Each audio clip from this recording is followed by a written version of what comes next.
Hello everyone, कैसे सब लोग। सो आई होप सब बहुत अच्छे होंगे। तो आज हम लोग हाइट एंड डिस्टेंस का पार्ट नंबर 2 करने वाले हैं, जहाँ पे हम लोग जो बेसिक पहले क्लास में पढ़ा वो जो आपके लेवल तक क्वेश्चन है मैंने ऑलमोस्ट करवा दिए। और ये होता है आपका हाइट एंड डिस्टेंस का मैक्सिमम लेवल। अब इससे ऊपर लेवल नहीं होगा जो आज हम पढ़ेंगे। इसके बाद आप किसी भी एग्जाम में किसी भी लेवल का क्वेश्चन बना सकते हो हाइट एंड डिस्टेंस में। इससे पहले हमने ट्रिग्नोमेट्री पढ़ा। ट्रिग्नोमेट्री और हाइट एंड डिस्टेंस एक ही चीज है, क्योंकि दोनों एक ही के पार्ट हैं। तो उसके बाद मुझे नहीं लगता इससे बाहर आपको कुछ पढ़ना पड़ेगा। तो हाइट एंड डिस्टेंस में हमने जो पढ़ा था वो मैंने आपको बता दिया था कि 30, 60 और 90 का पेयर में 30 के सामने 1 आता है, 60 के सामने √3 आता है, 90 के सामने 2 आता है। उसके बाद मैंने एक को बताया था 45, 45 एंड 90। 45 के सामने 1 आता है, 45 के सामने 1 आएगा और इसके सामने √2 आएगा। ये मैंने कुछ आपको पढ़ाया था। तो आज हम जो पढ़ने वाले हैं उससे पहले मैं आपको बेसिक सिखा देता हूँ। जो आपका जो बड़े बड़े लेवल के क्वेश्चंस होते हैं आप देखेंगे आप उसको डायरेक्टली बना पाओगे, लेकिन उससे पहले आपको कॉन्सेप्ट को अच्छे से सीखना होगा। चलिए स्टार्ट करते हैं कॉन्सेप्ट को। और आई होप कि आपको पहली की क्लास अच्छी लगी होगी और आपने उन चीज़ों से सीखा भी होगा, क्योंकि हम आपको जो भी मैथ पढ़ाते हैं, हमने पहले ही बोला था कि जम्मू कश्मीर में तो कंपटीशन है ही नहीं। तो खैर आप सेंटर लेवल के एग्जाम में भी आप इन चीज़ों को कर सकते हो। आप कहीं से भी पढ़ रहे हो सेंटर में, तो आपको समझ आएगी कि हम किस तरीके से पढ़ाते हैं और कैसे चीज़ों को करना होता है, एक्चुअल में क्वेश्चन कैसे सॉल्व होते हैं, जो कि दिमाग में भी बनाए जा सकते हैं। चलिए बेसिक की बात कर लेते हैं। इसकी अगर हम बेसिक की बात करें, इसमें क्या होगा बेसिकली, इसमें ना दोनों एंगल को एक साथ यूज किया जाए। जैसे मैं बोलता हूँ ये एक ट्राइंगल है, यहाँ से देखने से एंगल बनेगा 60 और यहाँ से देखने से एंगल बनेगा मान लो 30। ये पेयर बनेगा 30 60 का, 45 60 का और 30 45 का। तो ऐसे हो सकता है कि बोल देगा भाई ये एक बिल्डिंग है, यहाँ से खड़े होकर एक आदमी ए पे खड़ा है, दूसरा बी पे खड़ा है। अब ए को देखने से जो ए का एंगल ऑफ एलिवेशन बन रहा है वो बन रहा है 60 का, और दूसरे का जो बी का बन रहा है 30 का बन रहा है। हो सकता है ये वाली दूरी आपको दे दे, पूछेगा ये हाइट कितनी है, ये वाली पूछ लेगा डिस्टेंस। तो कुछ भी पूछा जा सकता है कोई एक चीज देने के बाद। अब यहाँ से हम इसका पहले रिलेशन बना लेते हैं कि वो कहाँ से चीजें कैसे बनी। अगर 30 60 एक साथ आ जाए तो हमें क्वेश्चन कैसे करना है। और angle of elevation, angle of depression मैं आपको ऑलरेडी सिखा चुका हूँ। डिप्रेशन का मतलब एंगल ऑफ एलिवेशन ही लेना आपको, ठीक है। अब यहाँ पे अगर बात करें, और आपको ये चीज पता होना चाहिए कि 60 हमेशा पास वाले पे आएगा। क्यों? क्योंकि जितना हाइट पे जाएगा सीधा जाएगा तो 90 हो जाएगा, ऐसे लेटता चला जाएगा तो कम होता जाएगा, ठीक है। तो एंगल भी इसी हिसाब से होता है। तो पास बड़े वाला हमेशा इस पॉइंट के 0 पॉइंट के पास रखना है, 0 पॉइंट के पास हमेशा बड़े वाला एंगल रखना है। बहुत ध्यान से समझना, बहुत आसान हो जाएंगे क्वेश्चन, आप विद इन सेकंड्स उसको उड़ा दोगे क्वेश्चन को। क्वेश्चन कुछ नहीं है। अब जो पढ़ा मैं उसी को इंप्लीमेंट कर रहा हूँ। देखो अगर इस ट्रायंगल की मुझे ये वाली लेंथ, ये वाली लेंथ और ये वाली लेंथ निकालनी हो और ये वाली लेंथ निकालनी हो तो कैसे निकालूंगा, इसका तो यूज होता ही नहीं। खैर इन दोनों लेंथ को कैसे निकालना होता है, चलिए इसको निकालने की कोशिश करते हैं एक बार कि हम कैसे निकालेंगे। ये 60 था 30। अब अगर मैं बोलता हूं फिलहाल के लिए आप सोचिए कि 60 वाली लाइन बीच में नहीं है, ये लाइन बीच में नहीं है, तो 30, ये कितना बनेगा 60। मैं पहले लिख रहा हूँ 30 के हिसाब से सोचिए आप। अगर मैं 30 के हिसाब से लूँ तो ये पूरा 60 बन जाएगा और ये 90 रहेगा फिक्स। 60 को भूल जाइए, यही होगा। अब 30 के सामने क्या आता है, आपने बोला सर 1 आता है। 60 के सामने क्या आता है, ये पूरी की पूरी साइड कितनी हो जाएगी, आप बोलोगे सर √3 हो जाएगी। और ये कितनी हो जाएगी सर 2 हो जाएगी। लिखने की जरूरत नहीं है इसको, यहां तक सबको पता होगा। अब मैं आता हूँ 60 वाले के ऊपर, अब मैं आता हूँ 60 वाले के ऊपर। अब अगर मैं ये वाला ट्रायंगल ले लूं, पेन का कलर चेंज कर रहा हूँ सो दैट आपको थोड़ी समझ आए कि मैं किसकी बात कर रहा हूँ। अब मैं बात कर रहा हूँ ये वाले ट्रायंगल की, जिसको मैंने कलर्स किया है, यही मैं इसी की बात कर रहा हूँ। अगर मैं इसकी बात करूं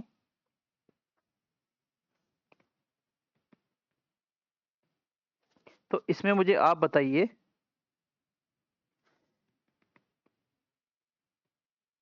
तो इसमें क्या होगा। अगर ये 60 या 30 हो जाएगा तो आपने बोला सर 30 के सामने ये वाली साइड 1 रहेगी, यहां से लेके यहां तक बात हो रही सिर्फ, क्योंकि दूसरा ट्रायंगल भूल जाइए। 60 के सामने क्या आता है, √3 आता है, लेकिन सर यहाँ पे तो 1 है, क्योंकि इस 60 के सामने वही साइड है जो 30 के सामने है। तो यहाँ पे तो 1 है, लेकिन मुझे √3 लिखना है। तो क्या करें, एक ऐसी साइड बनाते हैं जो 60 के सामने 30 के सामने कॉमन रहे, क्योंकि दोनों के सामने एक ही तो लेंथ है। तो इसका रूट 60 के सामने √3 आना चाहिए। अगर मैं इसको √3 से मल्टीप्लाई कर दूं तो कोई फर्क तो नहीं पड़ेगा। लेकिन आप ध्यान से देखिए, जो 30 वाला बड़ा ट्राइंगल था उसके सामने वाली साइड को मैंने √3 से मल्टीप्लाई कर दिया। इसका मतलब उस ट्राइंगल की सारी साइडें √3 से मल्टीप्लाई हो जाएंगी। दोबारा से समझ लो इस बात को। मान लो ये एक ट्राइंगल है, इसकी साइडें 1 2 3 है, फिलहाल कैसे मैं सपोज कर रहा हूँ 1 2 3 है। मैं बोलता हूँ इस साइड को डबल कर दो तो ये 2 गुना हो जाएगी, तो सारी साइडों को डबल करना पड़ेगा, तभी वो ट्राइंगल सेम रहेगा। तो आप ऐसा नहीं कर सकते किसी एक लेंथ को डिक्रीज या इंक्रीज कर दो, उससे क्वेश्चन की वैल्यू चेंज हो जाएंगी। तो इसी अकॉर्डिंग मैंने क्या किया, मैंने देखा कि 60 के सामने वही लेंथ आ रही है, मान लो इसको मैं ओसी का नाम देता हूँ, ओसी लेंथ वही है जो 60 के सामने आ रही है, वही 30 के सामने है, तो मैं क्यों ना इन दोनों को एक बना लूं ताकि मुझे फर्क ना पड़े। मैंने इस 60 के हिसाब से √3 चाहिए था, मैंने बड़ी साइड को √3 बना दिया, √3 से मल्टीप्लाई कर दिया। इसका मतलब ये बड़े वाले ट्राइंगल की सारी साइडों को √3 से मल्टीप्लाई कर देते हैं। इसकी बड़ी साइड एक ये थी नीचे वाली पूरी, इसको भी √3 से मल्टीप्लाई कर देते हैं, तो ये कितना बना 3। अगर ये पूरी लेंथ 3 है, यहाँ तक छोटे ट्राइंगल को मैंने चेंज नहीं करा, मैं ट्राइंगल बड़ी की साइडें चेंज करी, ये पूरा 3 है, तो यहाँ से लेके यहाँ तक 1 है, ये कितनी हो जाएगी, आप बोलोगे सर 2 हो जाएगी। कितनी हो जाएगी 2, क्योंकि पूरी लेंथ 3 है, एक निकाल दो बची कितनी 2। आई होप ये छोटी सी बात मैं आपको समझा पाया हूँ कि मैं क्या समझाना चाहता हूँ यहाँ से, कि जब भी क्वेश्चन में 60 30 आ जाए तो आपके दिमाग में एक ही डायग्राम बनना चाहिए, ये 60 ये 30 होता है, कि सर ये √3 होता है, सर ये 1 होता है, ये 2 होता है, बस इतनी सी बात अगर दिमाग में आ गई तो क्वेश्चन खत्म। इसमें एक चीज देगा एक पूछ लेगा, वो कंपैरिजन आप कर सकते हो। क्लियर है सबको? मैं दोबारा से आपको बताना चाहता हूँ एक बार कि मैंने क्या किया यहाँ पे। मैंने क्या किया, रफली कर रहा हूँ, मैंने देखा 30 के सामने 1 होता है, और ये पूरा 60 बड़ा ट्राइंगल, छोटे वाला भूल जाओ, ये भूल, मैं मिटा रहा हूँ इसको। 30 के सामने सर 1 होता है, 1 के सामने 2 होता है, ये √3 होता है, इसका मतलब पूरी साइड कितनी है √3। अब बड़े वाले को बोल के छोटे पे आ जाओ 60 पे। 60 के सामने √3 होता है, लेकिन मैंने 1 लिखा, 30 के सामने तो 1 है, ठीक है। 60 के सामने मैं अगर मैं इस बड़े साइड को √3 लिख दूं, कोई फर्क तो नहीं पड़ेगा, लेकिन बड़े ट्रायंगल की साइड को मैंने चेंज किया, तो सारी साइडों को √3 टाइम करना पड़ेगा। इसको भी √3 टाइम्स किया, ये पूरी 3 बन गई। छोटे वाले ट्रायंगल की ये इस एक को चेंज ही नहीं करना, क्योंकि मैं बड़ी ट्रायंगल की साइड्स को चेंज कर रहा हूँ छोटे के अकॉर्डिंग, तो छोटे वाला वही रहेगा। तो ये 3 बन गया, ये 2 बच जाएगा, क्योंकि एक ये है, 2 ये हो जाएगा, और ये √3 आ जाएगा, बस क्वेश्चन खत्म हो गया। इतना ही कॉन्सेप्ट है। अगर गलती से क्वेश्चन 30 60 पे आ गया तो आपके दिमाग में बस एक ही कॉन्सेप्ट चलना चाहिए, वो भी दिमाग के अंदर, कि सर दोनों, मान लो ये बिल्डिंग से इस ऑब्जेक्ट को देखें और इस ऑब्जेक्ट को, दो ऑब्जेक्ट खड़े हैं, पहले वाले पे एंगल ऑफ डिप्रेशन 60 बन रहा है, दूसरे पे 30 बन रहा है, इस बिल्डिंग से देखने से। या ऐसे समझ लो, यहाँ पे एक लड़की खड़ी है, उसका पहला बॉयफ्रेंड यहाँ पे खड़ा है, तो उसका एंगल 60 बन रहा है एंगल ऑफ एलिवेशन, और दूसरे का 30 बन रहा है, ठीक है। अब इन दोनों के बीच की कितनी दूरी है ये पूछ लेगा, या दे देगा कि दोनों ऑब्जेक्ट के बीच की दूरी मान लो 40 मीटर है, बताइए हाइट क्या होगी बिल्डिंग की। तो मेरे हिसाब से 30 60 बने, तो ये 2 होता है, ये 1 होता है, √3 होता है, इसका मतलब 2 की वैल्यू कितनी दी है 40, दैट मीन्स कि 20 टाइम्स, तो पूरी वैल्यू 20 टाइम्स मल्टीप्लाई हो जाएंगी। तो इसको भी 20 से कर दो, 20 √3 इस क्वेश्चन का आंसर आ जाएगा। ये आपको आना चाहिए यूनिटरी मेथड। मान लो 2 की वैल्यू 50 है, अगर √5 की पूछ ली, तो मुझे पता है 2 की 50 1 की 25, और √5 बनाने के लिए इसको √5 से मल्टीप्लाई किया हुआ है, इधर भी √5 से कर दो, तो 25 √5 हो जाएगा। तो ये आपको आना चाहिए, एंड आई होप इसको आप कर भी पाओगे। चलिए, इस कॉन्सेप्ट को समझने के बाद हम दूसरा पेयर बना रहे हैं। अभी दूसरा पेयर बनाते हैं। जब भी क्वेश्चन 30 का आ जाए तो आपको क्या करना है, रफली जल्दी से सोच लेना है कि ये सर 2 होता है, 1 √3, बस इतनी सी बात याद आ गई, क्वेश्चन खत्म। अब दूसरा केस क्या हो सकता है, सर ऐसा भी तो हो सकता है, ये पहला केस हो गया इसी के अंदर। दूसरा क्या हो सकता है सर, एक ही ट्राइंगल के अंदर पॉसिबिलिटी है कि ये वाला एंगल मेरा 30 रहे और ये बन जाए 45। पॉसिबल है ये? बिल्कुल सर पॉसिबल है, ठीक है, ये भी पॉसिबल हो सकता है। अब इस केस में भी मैं सेम बनाने वाला हूं। पहले 30 के सामने लिखिए, 30 के सामने क्या होता है सर, 1 होता है, और ये 60 होगा पूरा, 60 के सामने कितना होता है सर, √3 होता है, और ये 2 लिखने की जरूरत ही नहीं है। अब 45 पे आ जाइए, 45 तो ये भी 45 छोटे वाला, पेन चेंज कर देते हैं, ये 45 तो ये भी 45। इस ट्रायंगल को देखिए, सिर्फ छोटे वाले जो मैंने व्हाइट पे लिखा है, 45 के सामने 1 है तो पहले ही 1 है, चेंज करने की जरूरत ही नहीं है, तो इस 45 के सामने भी क्या आएगा 1। अब बताइए ये वाली लेंथ कितनी होगी ए और बी के बीच की, तो आप बोलेंगे सर पूरी √3 है, ये वाली एक निकाल दो तो ये वाली बच जाएगी। भाई इस सर्वर निकाल दो, मैं बोलता पूरी 4 है, इधर तक 2 है, तो ये कितनी होगी, 4 में 2 निकाल दो, ऐसे ही 2 होगा। तो सेम मैंने एक थी साइड वाली, इस एक को मैंने कम किया √3 - 1। अगर केस बने 30 45 का, तो क्वेश्चन में याद रखना इसकी वैल्यू 1 होती है हाइट, ये भी डिस्टेंस इस बिल्डिंग के बेस से पहले वाले ऑब्जेक्ट का डिस्टेंस 1 होता है, और ये √3 - 1 होता है। जब ये क्वेश्चन आता है बच्चों को अंडर देख के डर लगता है। तीसरा केस क्या बन सकता है, थर्ड केस सर, उसमें अगर मैं ऐसे बना दूं, अगर मैं यहां लिख दूं 60 और यहां लिख दूं 45, तो क्या होगा, बड़े बड़े ट्राइंगल पकड़ो, 45 के सामने सर कितना होता है, 1 होता है, और ये भी 45 होगा भाई, ये भी 45 होगा, तो 45 के सामने ये भी पूरा 1 हो जाएगा। लेकिन 60 के हिसाब से क्या होगा, 60 के हिसाब से सामने से √3 होना चाहिए, √3 होना चाहिए। ये 30 के सामने तो 1 होगा, ये क्लियर है। अगर इस हिसाब से देखो, छोटा ट्राइंगल ये वाला, छोटा ट्राइंगल ये वाला, 60 के सामने √3 है सर, √3 से मल्टी, इसका मतलब बड़े बड़े ट्राइंगल का साइड √3 टाइम करना है। इस 1 को भी √3 टाइम्स कर दो, पूरी लेंथ कितनी आ गई, 1 × √3 दैट इज √3। अगर पूरी लेंथ √3 है तो ये कितनी होगी, √3 में से 1 निकाल दो। तो आपने ध्यान से इन दोनों केस को देखा होगा, दोनों में कोई भी फर्क नहीं है, सिर्फ यहाँ पे √3 आएगा, यहाँ पे 1 आएगा, बाकी सब कुछ सेम है। अब मैं जल्दी से इसको एक बार रिवाइज करवा देता हूँ। आपको नेक्स्ट टाइम क्या याद रखना है, जब भी सर 30 और 60 का केस आ जाए, इन दैट केस मैं लिखूंगा 2 1 √3, ये होता है। √3 वाली वैल्यू एक और आ जाओ, सर अगर 45 आ गया बीच में तो कोई बात नहीं, 45 का भी बनाते हैं, जल्दी से हम बनाएंगे।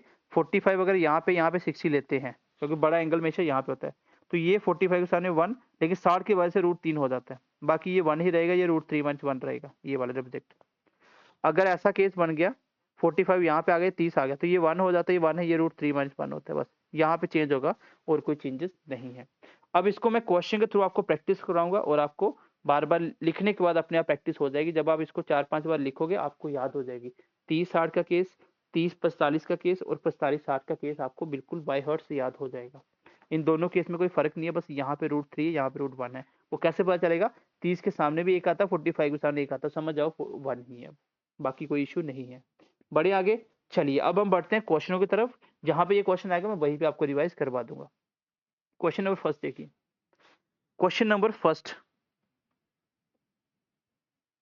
क्वेश्चन फर्स्ट क्या कह रहा है, the angle of elevation of a top of a tower from a point A on a ground is 30 degree on moving a distance 20 metre towards the foot of the tower a point B, the angle of elevation is 60 degree, increase मतलब increase होकर 60 हो जाता है, the height of the tower बताइए। तो कोई issue ही नहीं है, बिल्कुल आसान क्वेश्चन है। मैंने देखा 30 60 आ रहा है सर, मैं जल्दी से 30 60 की एक डायग्राम बना लिया, 30 यहाँ पे होगा, 60 यहाँ पे होगा। चलिए साफ साफ बनाते हैं ताकि आपके नोट्स भी प्रिपेयर हो जाए।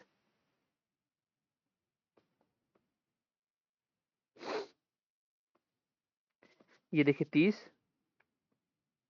और यहाँ पे लेते एक लाइन,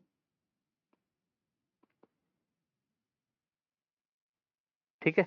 बोले कि एक टावर के टॉप से एक एंगल बन रहा है 30 डिग्री, जब उसके बेस की तरफ यहाँ चलना स्टार्ट किया, कितना चले, 20 मीटर चले, बी पॉइंट पे आ गए, तो एंगल कितना बन रहा है, 60 डिग्री।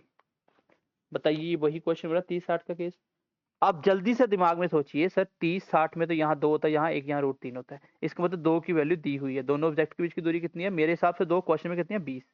तो डेट मीन्स कि 2 की वैल्यू 20 दी है, एक की वैल्यू 10 होगी।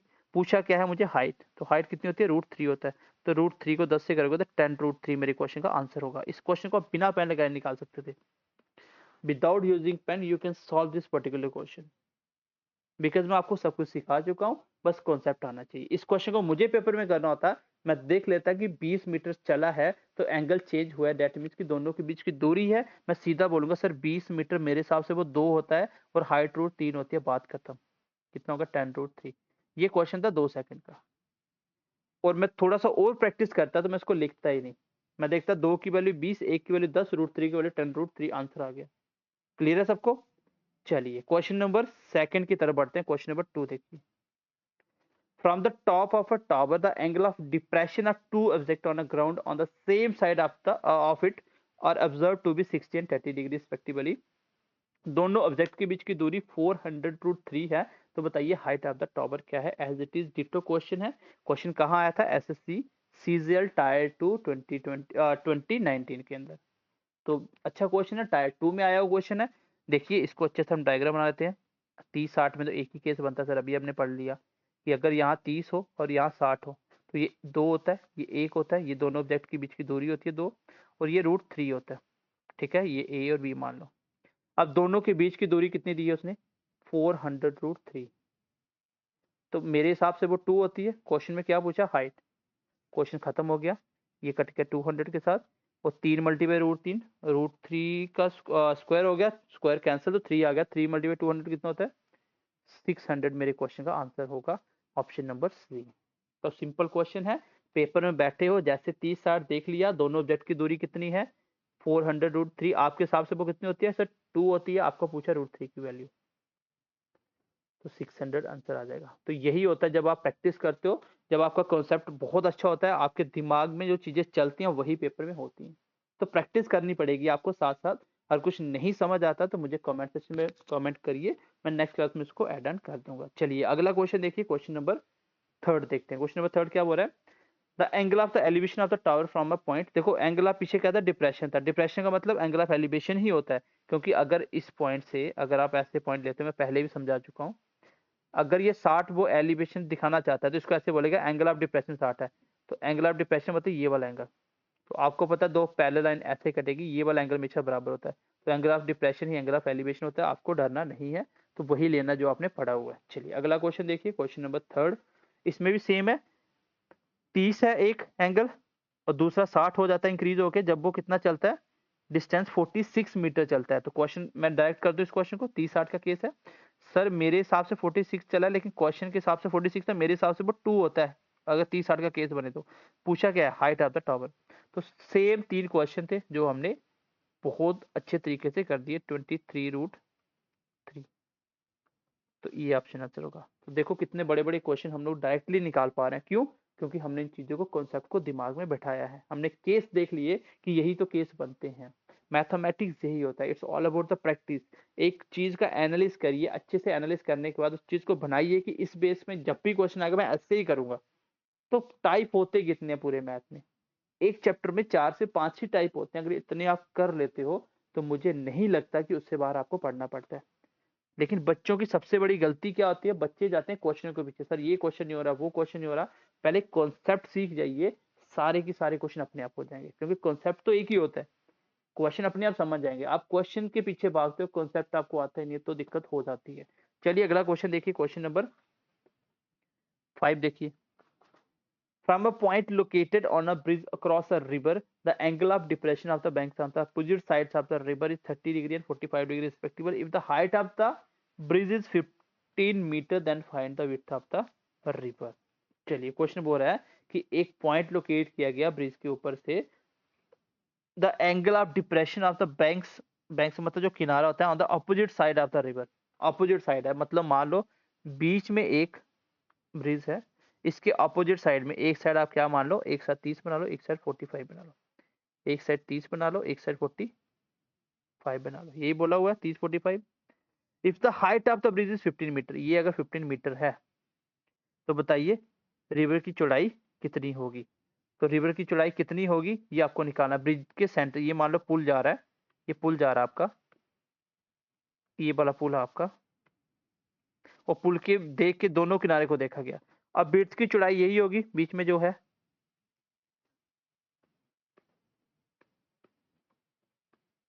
चलिए ब्रिज की चौड़ाई क्या होगी, यही तो होगी। इस साइड ये किनारा है, इस साइड ये किनारा है, तो ये पूरी की पूरी क्या होगी, रिवर की चौड़ाई होगी। अब इस क्वेश्चन को कैसे करेंगे सर, अभी हमने सीखा कि कैसे हम ट्रायंगल की साइड को चेंज करते हैं।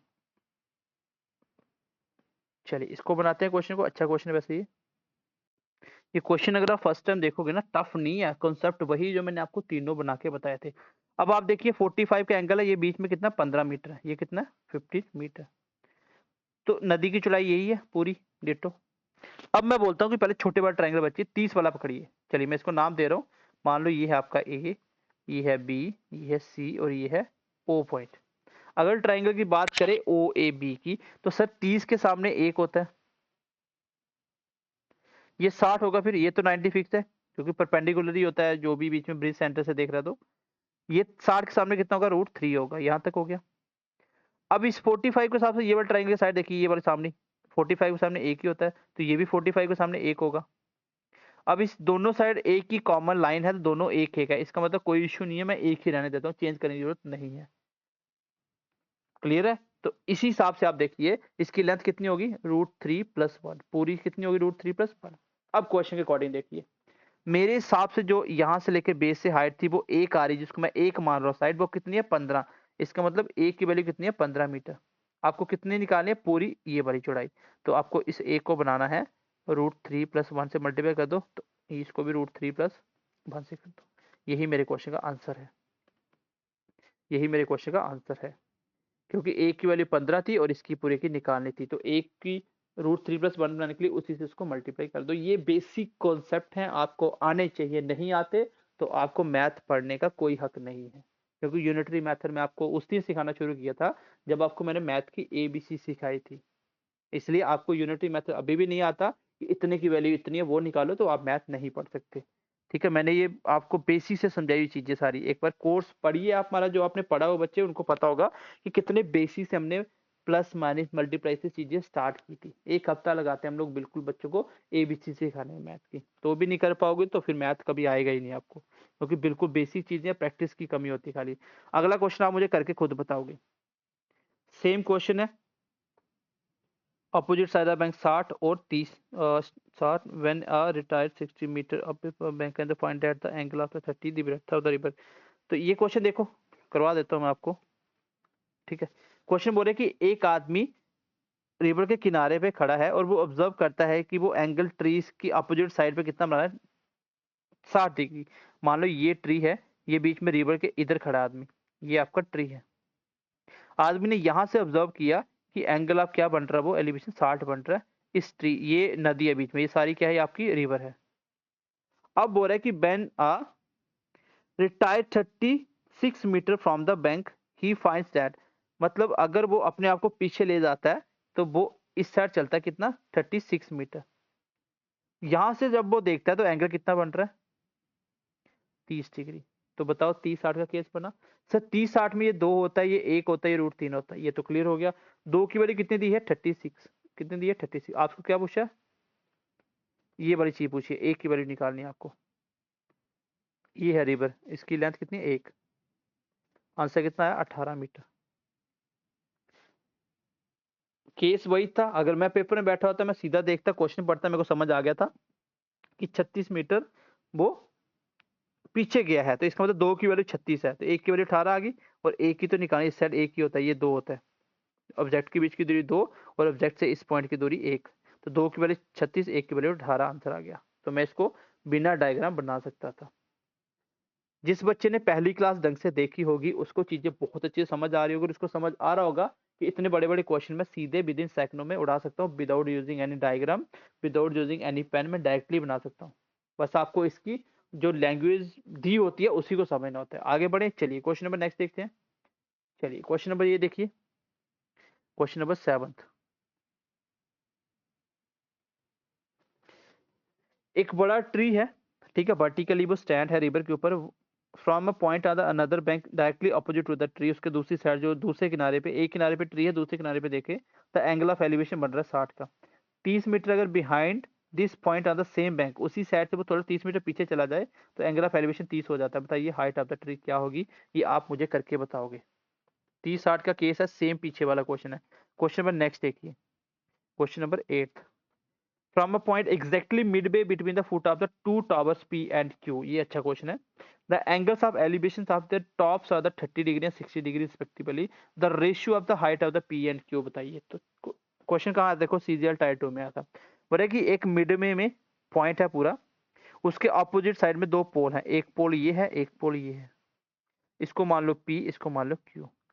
क्योंकि पहला जो दिया ना 30 डिग्री, वो P वाला है, और 60 क्या है, Q वाला है, तो रिस्पेक्टिवल लिखा है। तो P के नीचे जो एंगल बनता है मिड बे से, यहाँ मिड बे है, कहाँ से, फुट ऑफ द टू,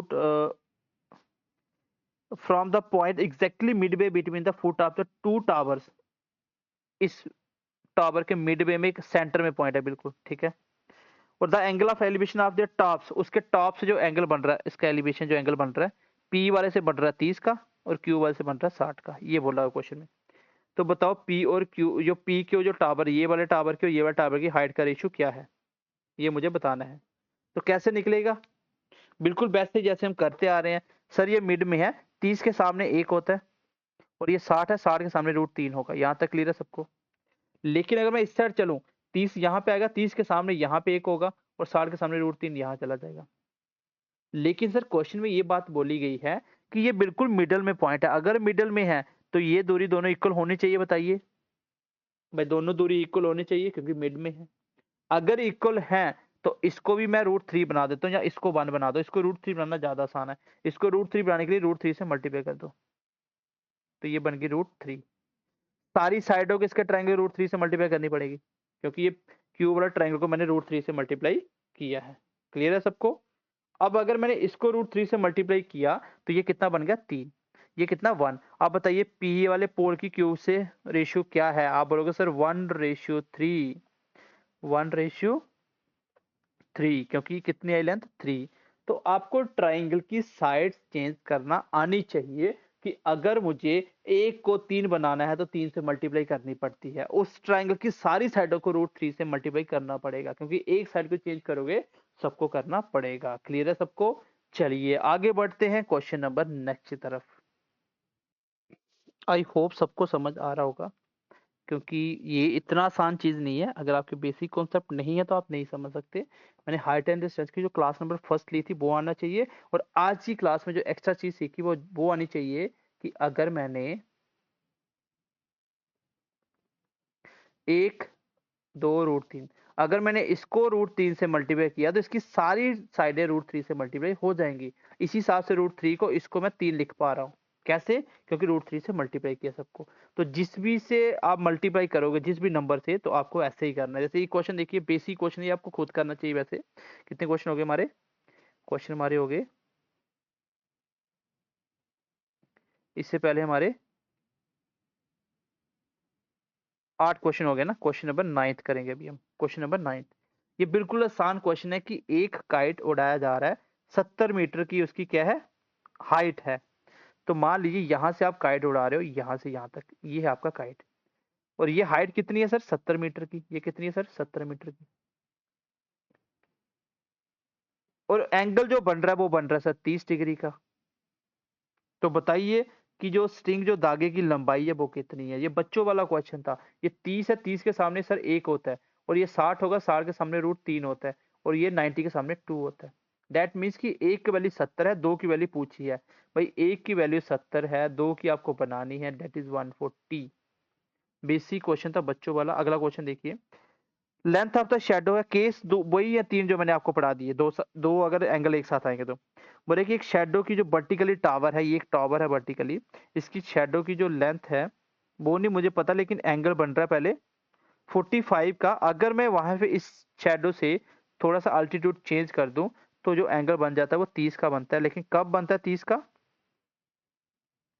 30 का कब बनता है, जब यहां से वो कितना दूर चला, 10 मीटर आगे चला। बस क्वेश्चन बन गया, आपने देखते ही समझ गए सर ये 30 और 45 का केस है। 30-45 में, 30 और 45 हम दोनों में एक एक ही होता है, और इस 45 के सामने एक है, और ये पूरा कितना होता है, √3 होता है, और ये कितना होता है लेंथ, √3-1। तो ये तो क्लियर था ना, दो में एक ही केस बना था।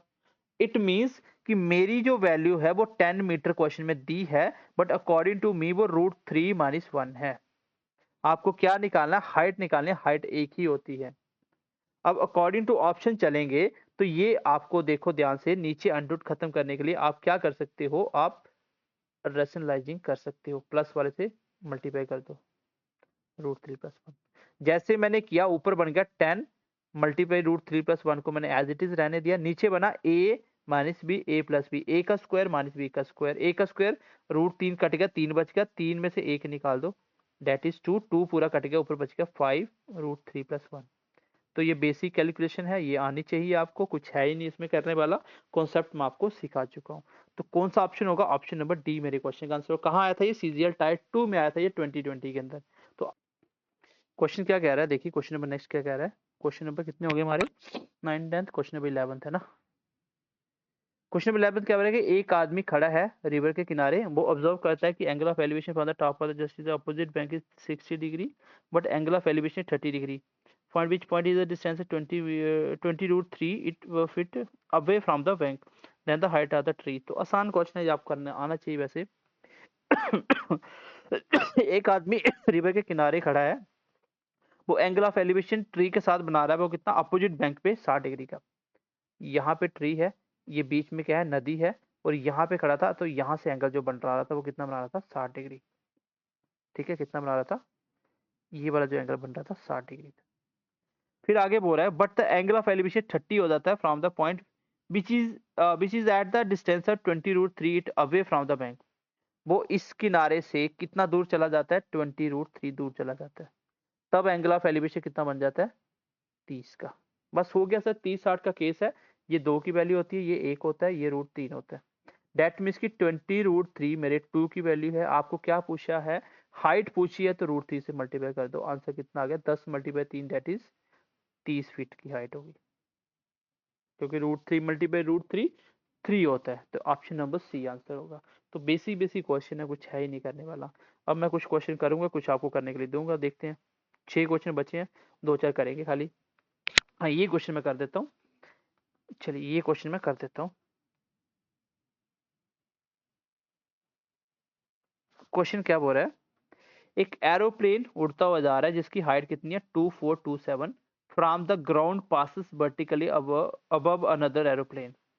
एक जहाज है, उसके ऊपर से एक जहाज उड़ रहा है, ठीक है, एकदम से उसको क्रॉस करता है। When the angle of elevation of the to aeroplane from the same point on the ground is 60 degree and 30 degree respectively.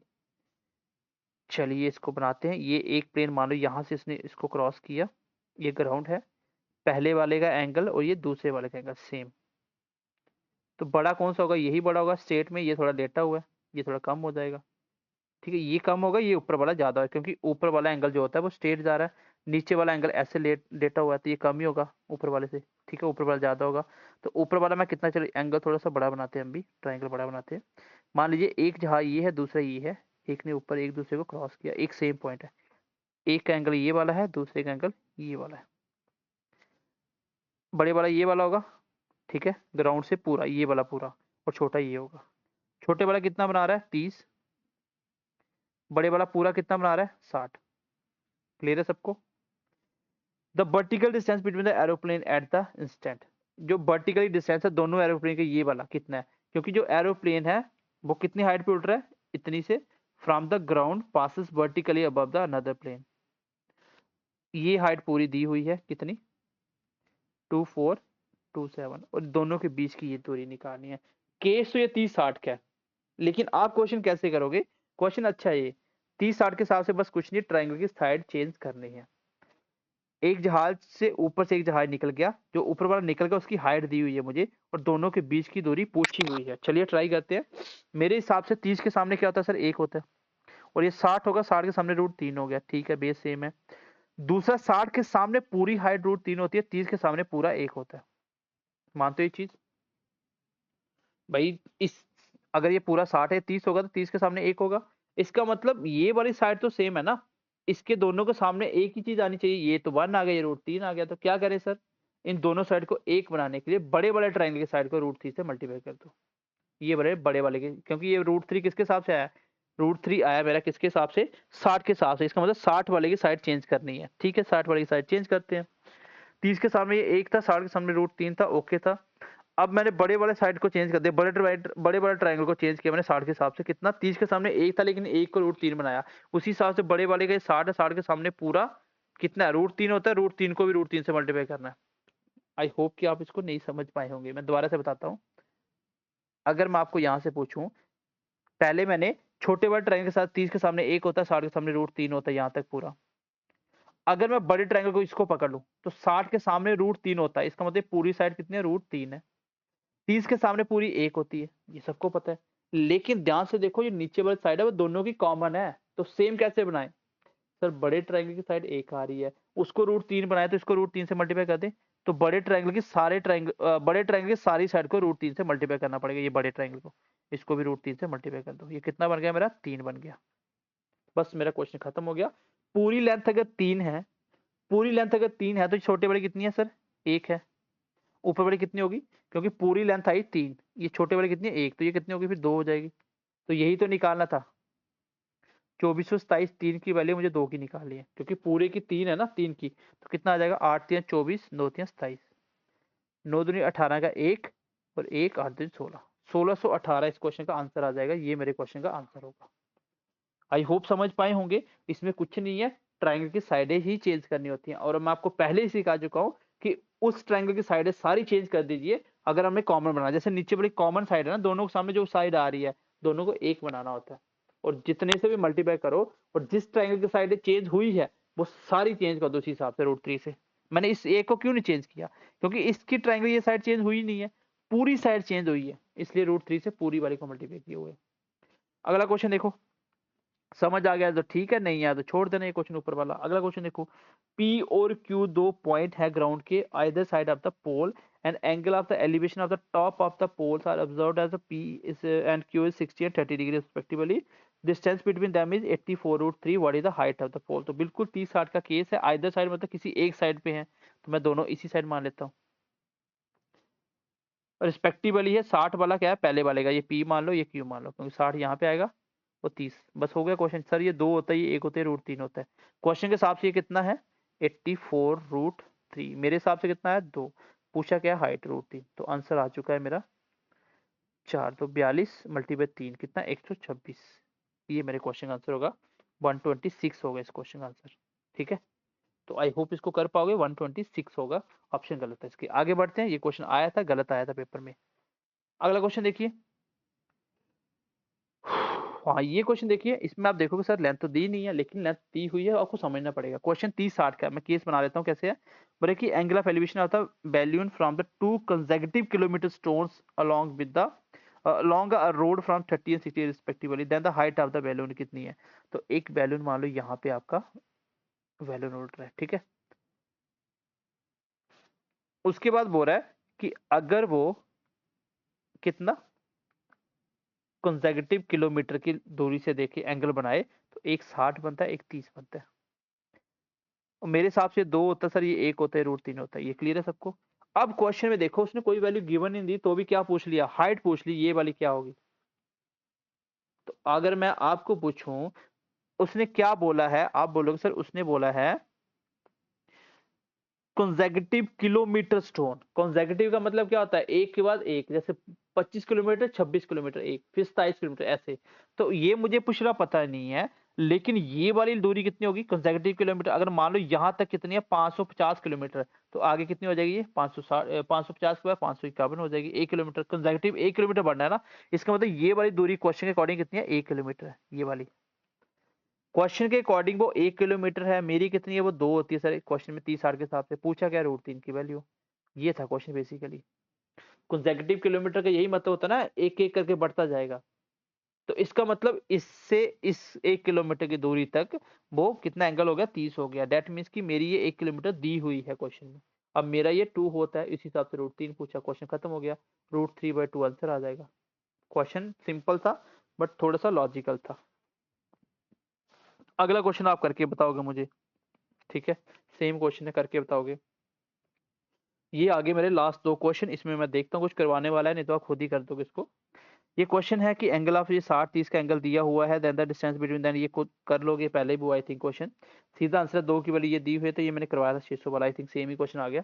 अगला क्वेश्चन देखिए, एक टावर है 125 मीटर हाइट के, और angle of depression of the to object क्या बना रहा है वो, हॉरिजॉन्टल लाइन मतलब बेस के ऊपर, वो कितना बना रहा है 45-30 बना रहा है। Then they are at the same side of the tower, the distance between the object is कितना होगा। तो आंसर मेरा छोटा सा क्वेश्चन है, ये भी आप कर दोगे, क्योंकि आपको पता है केस कौन सा बन रहा है 30 और 45 वाला, है ना। अब मेरे हिसाब से 30-45 में एक होता है सर, ये भी एक होता है, ये √3 बन के एक होता है। ये क्लियर है। अब ये वाली दी हुई है, इसका मतलब 125 दी है, वो मेरा एक होता है। पूछा क्या आपसे, आपसे पूछा क्या है, ये वाली दूरी पूछी है ना, डिस्टेंस बिटवीन द ऑब्जेक्ट। तो √3 से मल्टीप्लाई कर दो, आंसर भी आ चुका है 125 √3 तो ये क्वेश्चन दिखने में टफ लगते हैं बट होते नहीं है। तो ये था मेरा हाइट एंड डिस्टेंस। मैं थोड़ी फास्ट चला, इसलिए चला क्योंकि कॉन्सेप्ट सिखाने के बाद क्वेश्चन करने होते हैं। क्वेश्चन आप सीख चुके हो, क्योंकि पूरा मैथ खत्म कर चुके हैं हम लोग। स्पेशल मैथ इसमें हर एक एग्जाम के लिए मैथ हम पढ़ चुके हैं वो वाला। अब हम प्रैक्टिस कर रहे हैं कॉन्सेप्ट सिखाने के बाद। ये कैलकुलेशन में मैं आपको ज़्यादा ब्रेक नहीं दे सकता, ये आप कर सकते हो। जो क्वेश्चन मैंने दिए हैं वो कमेंट सेक्शन में आंसर बताना। बाकी आई होप कि हाइट एंड डिस्टेंस में अब आपको डाउट्स नहीं बचेगा। हाइट एंड डिस्टेंस कहीं भी आ जाए, आप इज़िली बना सकते हो। जो बच्चा मेरे से पहले से पढ़ा उसके लिए तो बहुत आसान हो गया, जिसने नहीं पढ़ा वो जेकेएसएसबी ऑनलाइन ट्यूटोरियल में जाके प्ले स्टोर में जाके उसके स्टोर के अंदर जेकेएसएसबी ऑनलाइन ट्यूटोरियल के वहाँ पे आप मैथ का कोर्स देख सकते हो। वहाँ पे बहुत सस्ते प्राइस में, मतलब एक पेन की प्राइस में हमने कोर्स रखा हुआ है ताकि हर एक बच्चा पढ़ ले। वहां से पढ़िए, आपको मैथ में कभी जिंदगी में आपको मैथ से नहीं लड़ना पड़ेगा, मैथ बहुत आसान हो जाएगा। चलिए मिलते हैं अगली क्लास में, तब तक के लिए ध्यान रखिए अपना। Bye bye, take care and God bless you.